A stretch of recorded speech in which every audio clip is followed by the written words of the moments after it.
He was a rich and powerful man who's now rotting away in jail for his horrific crimes. One of Maurice Van Ryn's victims is entitled to millions in compensation, but he hasn't seen a cent.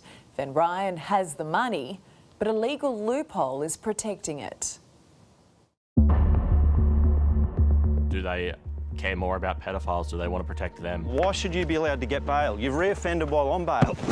He's one of Australia's most sickening sex offenders, a rich and powerful man who was CEO of Bega Cheese for 14 years. They're pumping literally hundreds of thousands of dollars per week into the local community. While Maurice Van Ryn built his multi-million-dollar fortune, he was abusing at least 10 children in the wider Bega community in southern New South Wales. Eden Van Ryn was one of them. Well, he's a predator. The way he went about this was just with straight malicious intent. Eden has shaken off the shame felt by many child abuse victims to bravely speak up about the vile creature nicknamed the Big Cheese. He wanted what he wanted, and he didn't care about the impact or the lives he destroyed. Van Ryn was one of the wealthiest people in town who'd turned his vast home into what one judge described as a pedophilic-friendly environment, with spa, pool, tennis court, and the added attraction of computer games and alcohol. When Eden was just 14, he had the misfortune of being mates with someone who lived close to Van Ryn and was offered casual employment by him. So I'd do various guarding jobs and around the house maintenance sort of stuff for him, and he would pay me extra, and the extra would be for the sexual things that would happen. I first reported on Maurice Van Ryn's horrific offending a decade ago when he was still free on bail despite pleading guilty to the most serious pedophilia offence in the country, persistent sexual abuse of a child. Dan Nolan from A Current Affair. Maurice, why do you think you should be allowed to get bail? His wife had driven him to a local police station to report for bail, and he wasn't happy at our cameras being there to expose him. You think you're untouchable, don't you? The richest man in town molesting everyone's children. He just wants to be in control. He has zero remorse for any of the actions that he's done. The only thing he cares about is himself. Eden faced his abuser in court, the second round of offences Van Ryn pleaded guilty to, taking his total sentence to a minimum of 14 years and 4 months in jail.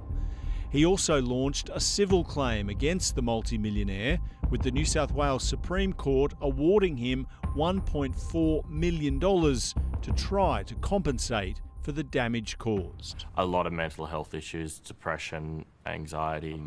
I've got scars up and down my legs from self-harm and things like that. That judgment was handed down almost 2 years ago, but Eden is yet to receive a cent because Van Ryn filed for bankruptcy. Really, it's just punishing me even more, even though, I was 14 when this happened. I didn't have a choice in any of this, but I'm the one being punished for what he did. Van Ryn does still have money, potentially millions, but it's in his superannuation, and under Australian law, that is a protected asset, which can't be used to satisfy court judgments. The taxpayer is effectively bleeding money whilst these pedophiles are able to live comfortably off their superannuation with no recourse whatsoever. Adelaide-based lawyer Andrew Carpenter has led a campaign demanding our federal politicians close loopholes allowing criminals to hide their assets in superannuation. I have no idea why they won't fix it. To me, the only people against this law change would be the pedophiles themselves. 7 years ago, when the Coalition was in power, the minister responsible for superannuation, Kelly O'Dwyer, received a petition containing more than 20,000 signatures begging her to change the law. She fronted the media, promising she would.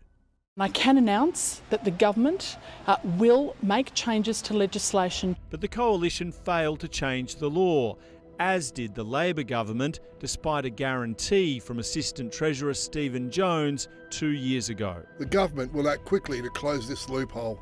So the time of talking has come to an end. Both parties know about this loophole. They know it's being exploited, yet they are not taking any adequate action to close this. Maybe they're protecting pedos. I don't know. I can't think of a reasoning behind why they wouldn't want to do it. Stephen Jones, who is a survivor of child sexual abuse himself, said in a statement his government has been developing the legislation which will be introduced to Parliament if re-elected.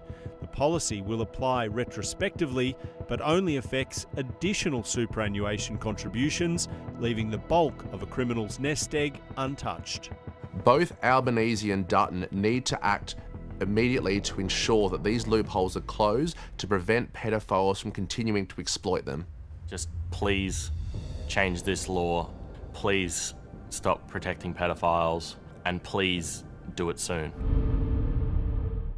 We put it to the coalition too, which isn't making any promises on what it will do if elected. This one should be a no-brainer. It should have been done already.